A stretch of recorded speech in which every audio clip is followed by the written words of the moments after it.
Hello, good evening and a very warm welcome to your video tonight with me, your host, Bea. I really hope you're all doing okay out there. For anybody that needs any positive vibes, I am sending them out to you right now. Tonight's video, I'm going back to the spooky, the haunted, the ghostly, whatever you want to call it. So I've called this episode Chilling Times. Enjoy!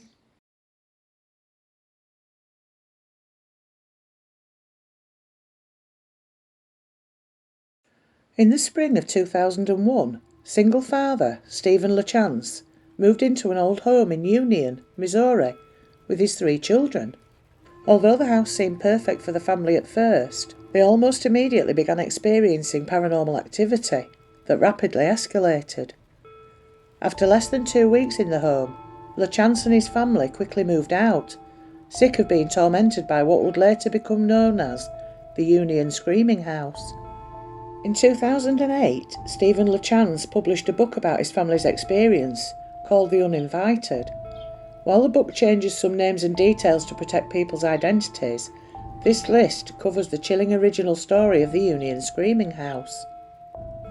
The story of the Union Screaming House begins in May 2001, when the lease on the apartment Stephen LaChance had shared with his 3 children for the past 2 years was set to expire. LaChance was a single father and struggled to find a new home for his family. After scouring newspapers for rental ads and putting in calls, he eventually received a call back from a woman who was renting out an old house in Union, Missouri, a small town roughly 50 miles south of St. Louis. The woman invited LaChance to attend an open house that Sunday to see the home for himself.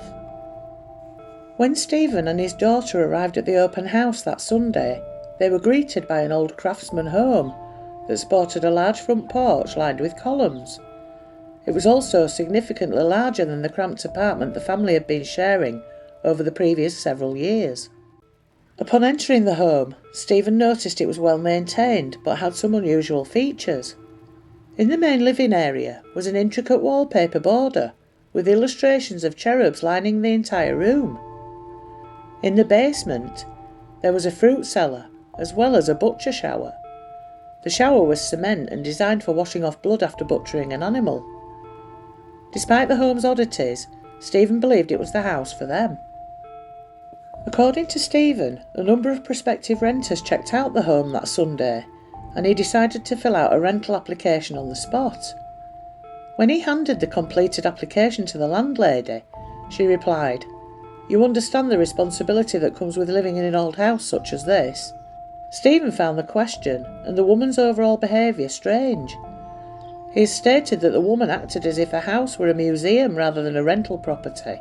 However, he overlooked the woman's eccentricities and signed a lease later that week after she selected him and his family as the new tenants. With the lease on the family's old apartment about to expire, Stephen moved into the house with his daughter and 2 sons over Memorial Day weekend of 2001. As they were unpacking the moving van, a car drove past the house, slowed down and rolled the window down. The person inside the car said to LaChance and his children, "Hope you get along okay here," before driving off. Furthermore, his daughter later noticed that people walking down their block would cross to the other side of the street, rather than walk directly past the house. LaChance also observed on the first day that the bedroom doors featured hook and eye latches, but the latches weren't on the inside of the doors in order to keep people out. Instead, the latches were on the outside, so someone could be locked inside the room. Soon after moving into the house, the LaChance family began noting strange experiences with light and electricity. The family said they could feel electric currents running through the house, but an electrician that LaChance hired was unable to find any electrical issues in the home. Bright lights would also shine in through windows without warning. Although the family would usually run outside to investigate, they were never able to identify the source of the bright lights. One day LaChance attempted to hang a picture of an angel on the wall. Despite multiple attempts to secure it, the picture would repeatedly fall off the wall. At one point, it almost appeared to jump from its hook before crashing to the floor. In addition to the bright lights and electrical charges, doors in the house began opening and slamming shut seemingly on their own.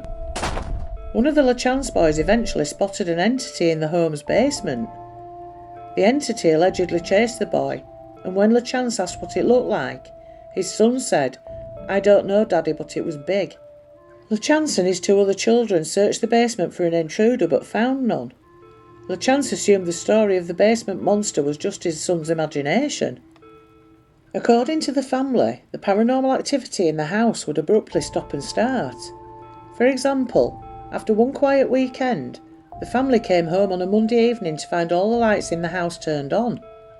This continued throughout the week, even after LaChance inspected the entire house before heading to work to ensure the lights were turned off. The house also suffered intense temperature fluctuations. At the same time LaChance's daughter told him the house was freezing cold, LaChance was sweating profusely. While LaChance tried to find rational explanations for the odd occurrences in the house, dismissing the fact that something was wrong became increasingly difficult. He was not a believer in the paranormal.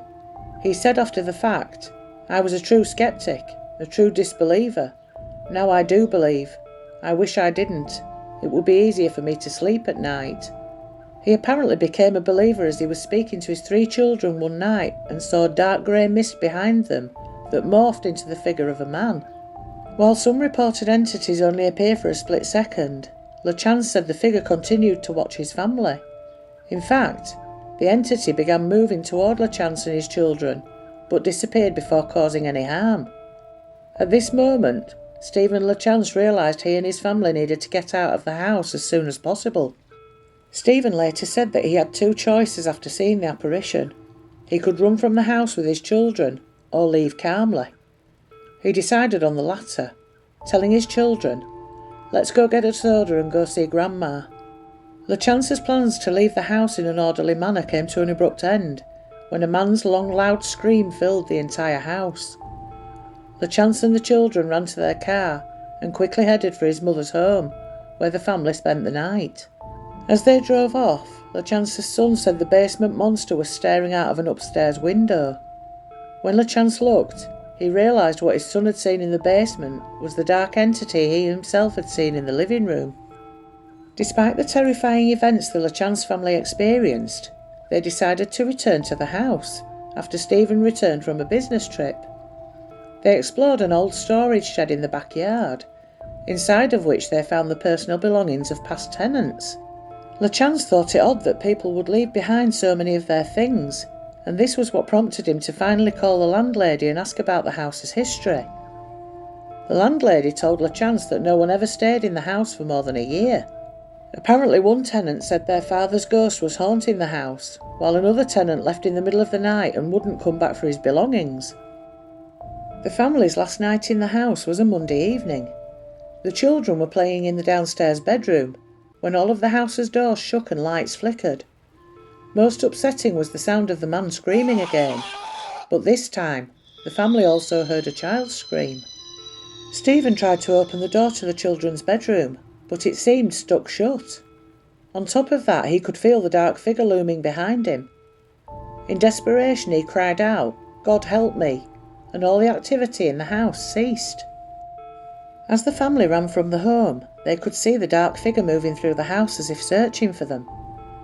When Stephen told the landlady they were moving out, she simply responded, "Some people are meant to live in an old house like that, and some people aren't.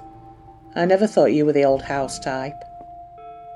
After moving out of the house, Stephen contacted paranormal investigators and the Catholic Church to investigate the haunting. Both the church and multiple investigators, including Lorraine Warren, confirmed that a demonic entity haunted the home.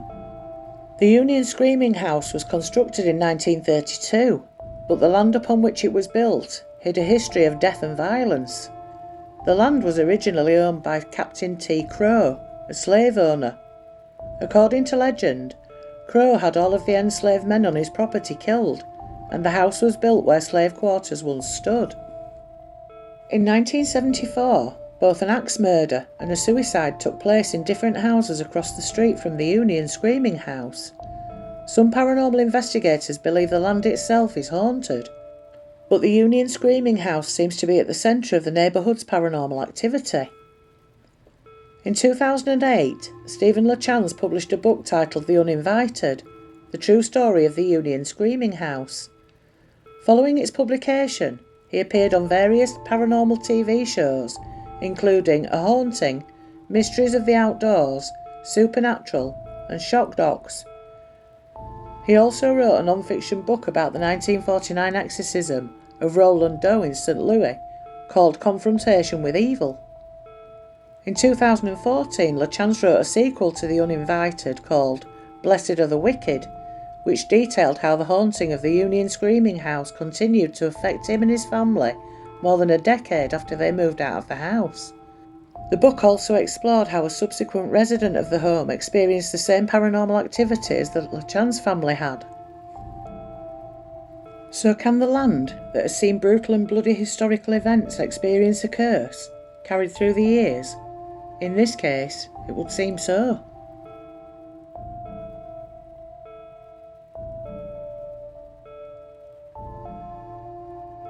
Otherwise known as spontaneous time travel, time slips are a curious subgenre of the paranormal.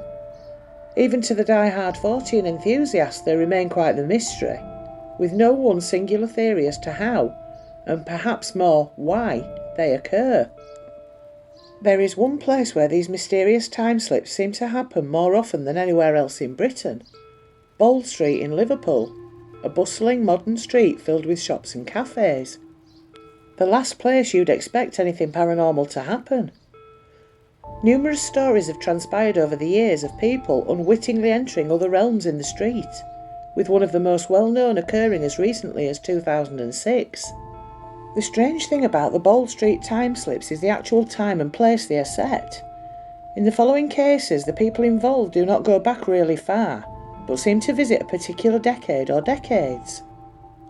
In this first account we find Frank and his wife out for a stroll in Liverpool town centre. It is 1996. Frank's wife decided that she wanted to go and buy a book at Waterstones, the large bookstore, and then they started to walk towards the area of the shop. As they approached Bold Street, Frank decided to go to another shop first, but bumped into his friend and stopped to chat in the street. His wife went ahead without him. A few moments later, Frank said goodbye, visited his shop and turned to go back to meet his wife.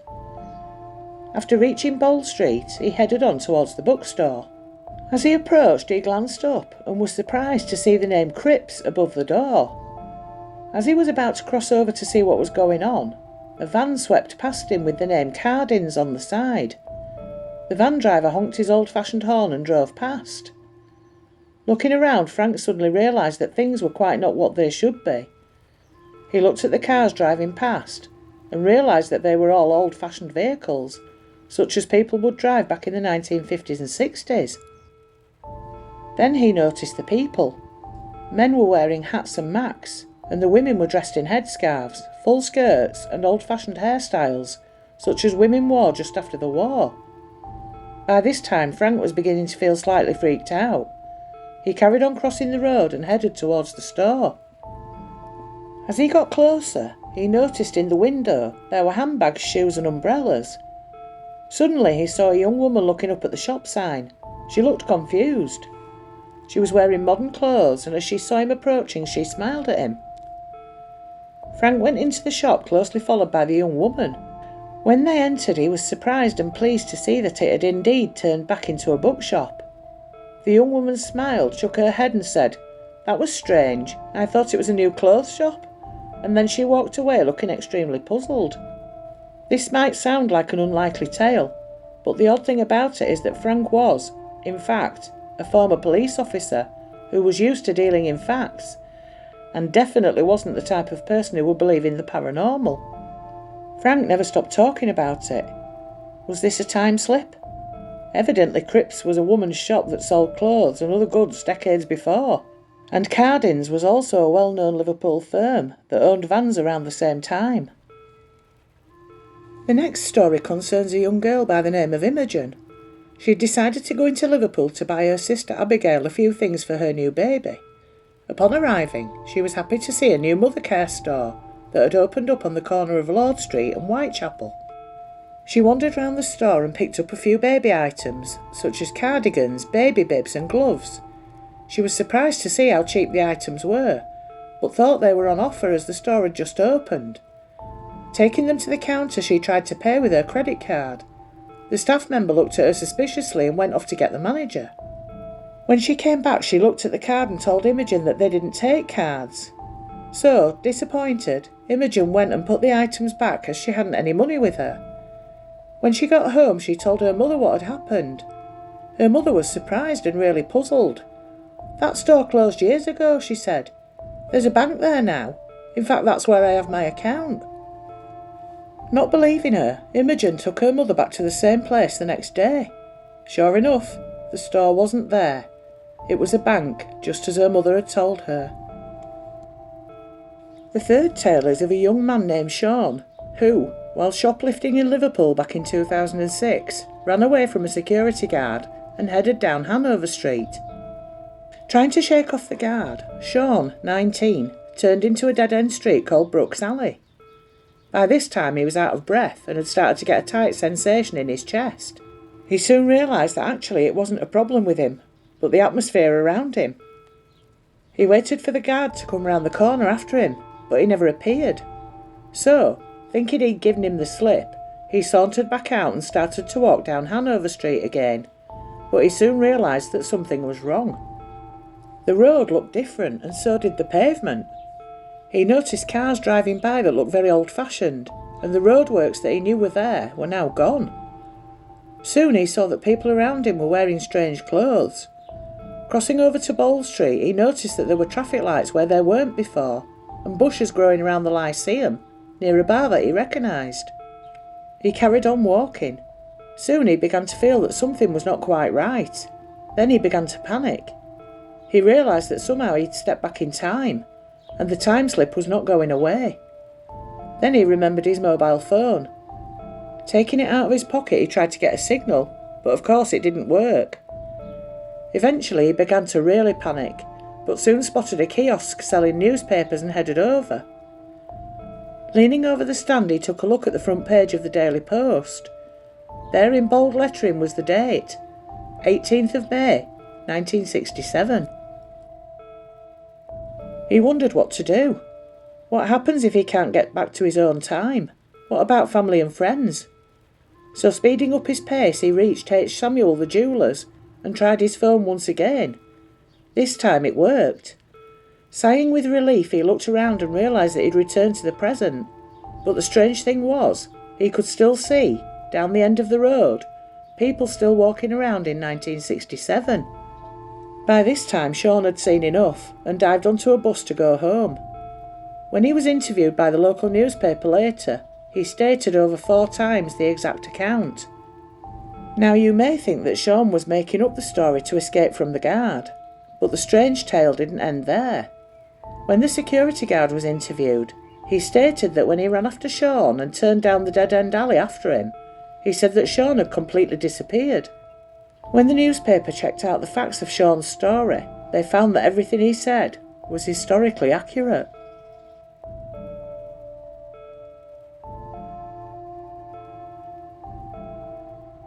Moving away from Liverpool, we visit Kent, where another time slip incident took place some years earlier. In 1935, Dr. E. G. Moon, a very down-to-earth Scots physician with a practice in Broadstairs, was at Minster in Thanet, visiting his patient, Lord Carson, who lived at Cleeve Court. After talking to Carson, the doctor left his patient and made his way downstairs into the hallway. His mind was very clearly occupied at the time with the instructions he had given the nurse about the prescription he'd left for Carson. At the front door, Dr. Moon hesitated, wondering whether to go back upstairs to have another word with the nurse. It was at this point that the doctor noted that his car was no longer where he'd left it in the driveway. In fact, it had been parked alongside a thick yew hedge, and that too was missing. Even the drive down which he'd driven from the main road was now nothing but a muddy track, and a man was coming towards him. The newcomer on the scene, only 30 yards from Dr. Moon, was rather oddly dressed, wearing an old-fashioned coat with several capes around the shoulders, and he wore a top hat of the kind seen in the previous century. As he walked, he smacked a switch against his riding boots. Over his shoulder he carried a long-barrelled gun. He stared hard at Moon, and the doctor registered the fact that the man coming towards him might have looked more at home in the 19th century. Remarkably, Dr. Moon seems not at the time to have been either alarmed or even mildly surprised by the changed scenery, by the quite oddly dressed man approaching him, or the fact that his car was missing. What preoccupied him was the thought of Lord Carson's prescription. He simply turned away, without any concern, to go back into the house. But he did quite casually take one more look at the scene he was leaving, and now, as if by magic, the car was back where it had been, and the yew hedge too. The drive was no longer a muddy track, and the man had also disappeared, back, one assumes, to the previous century. And it was only now that Dr. Moon realised that something odd, something decidedly odd, had occurred. All of this took seconds, and so there is every reason to understand why Dr. Moon did not immediately go out into the driveway to see where his missing car was. For the same reason, it is understandable why he did not speak to the man dressed like a farm bailiff of the past. Dr. Moon was drawn into some kind of accepting hallucinatory state. When he came to, for that seems to be the best way of describing his return to his own time, he described to Lady Carson what he thought had occurred. He was anxious, however, that no word of it should come out in his lifetime, for fear that his patients would begin to question his judgment. It was only after his death that the story was revealed.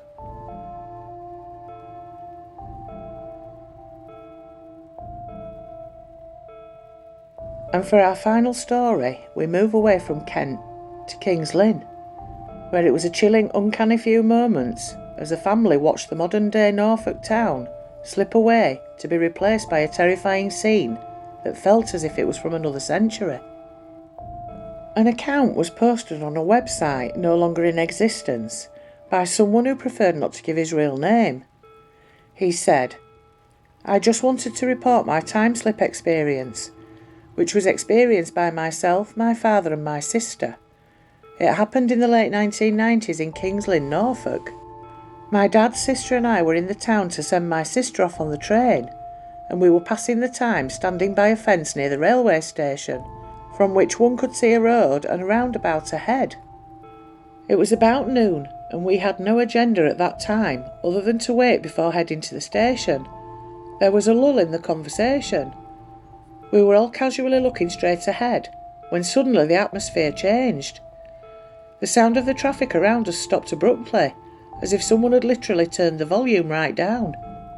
The air seemed to change too.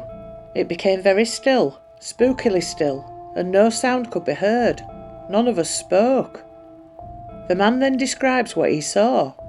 Then there came the sound of horses' hooves on the road, and within a few seconds we saw a horse and cart, driven by a large, angry-looking man, dressed in what I estimate to be 18th century clothes. He was of very rough, dirty appearance, and his cart was well used. He drove the cart around in a circle, all the time staring around, sometimes directly at us, sometimes away, but looking absolutely furious, as though he was looking for someone he wanted to kill.